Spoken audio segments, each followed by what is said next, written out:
நம்ம டைனிங் டேபிளில் இப்படி அழகாக அரேஞ்ச் பண்ணி நம்ம வச்சுக்கிட்டோன்னா சாப்பிட்றப்ப எல்லாமே எடுக்க ஈஸியாக இருக்கும். இது வந்து உப்பு ஊறுகாய் ரெண்டும் வச்சுக்கிறதுக்கு அதுக்கு ஒரு சின்ன ட்ரே மாதிரி கொடுத்துருக்காங்க பாருங்கள். இதில் தான் நான் எப்பயுமே உப்பு ஊறுகாயை வச்சிட்ருக்கேன் ஸ்பூன் போட்டு. அடுத்து இது என்னன்னு கேட்குறீங்களா? இது வந்து ஒரு பாக்ஸு, பாட்லி பாக்ஸ். இதில் வந்து சாப்பிட்ட உடனே நாம் சாப்பிட்றதுக்கு பாக்கு, சாக்லேட்டு, சோம்பு, பல் குத்துறவங்களுக்கு பல் குத்துற குச்சி இவ்வளவும் எடுத்து வச்சுருக்கேன்.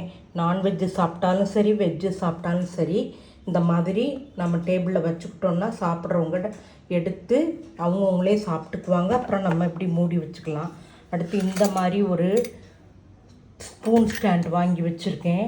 உட்டன் ஸ்பூன் வச்சுக்கணும். ஊறுகாய் இதுகளுக்கெல்லாம் உட்டன் ஸ்பூன் போடணும். இது குழந்தைங்களுக்கு ஏதாவது நூடுல்ஸ் ஏதாவது சாப்பிட்றதுக்கு ஃபோர்க்கு, அப்புறம் நார்மலாக உள்ள ஸ்பூனு, இது எல்லாமே நான் வந்து எங்கள் வீட்டு டைனிங் டேபிளில் எப்பயுமே இப்படி ரெடியாக வச்சுருப்பேன்.